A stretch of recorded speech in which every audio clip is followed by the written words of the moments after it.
One theme that I hope you have noticed by now, I've certainly emphasized it quite a bit, is that if you can make one functional group from another one way, you can probably go backwards. So for example, addition is the opposite of elimination. When you substitute, you can substitute alcohols for halides or halides for alcohols.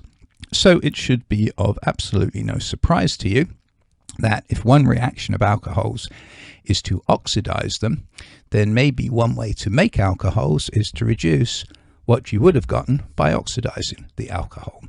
And of course, what I hope you've also noticed is that the big thing that we see when we are oxidizing alcohols is we see that carbon-oxygen double bond in there.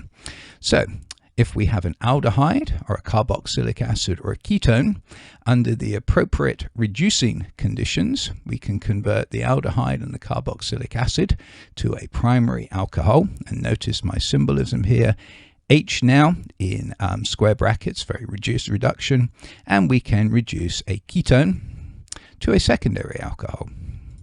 Now, what are good reducing agents?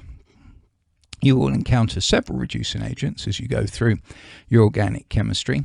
In this particular case, sodium borohydride is a useful little reagent done in methanol or water as a solvent. Now, a quick note on oxidation numbers. Sodium's always +1. You say that hydrogen, of course, is always +1, unless it's when it's called a hydride. When it's there a hydride in there, that means that hydrogen is -1.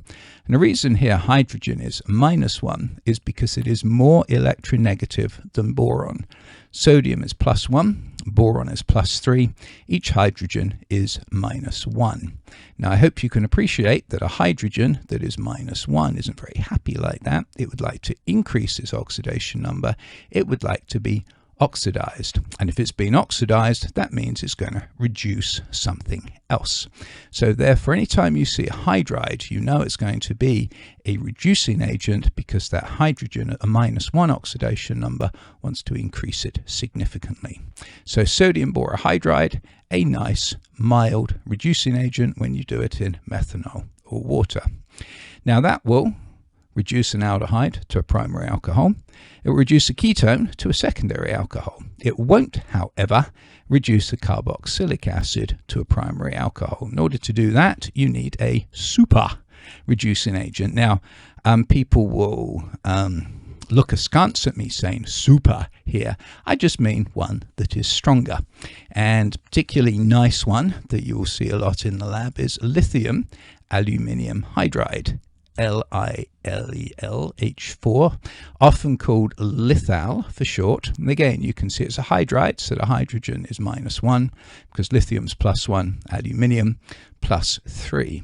Now, lithal is nastier to use than sodium borohydride. It is a stronger reducing agent, and if you put it in water, it will react with the water. So therefore, if you want to reduce a carboxylic acid to a primary alcohol using lithal, you need to do it in ether with absolutely no water anywhere around.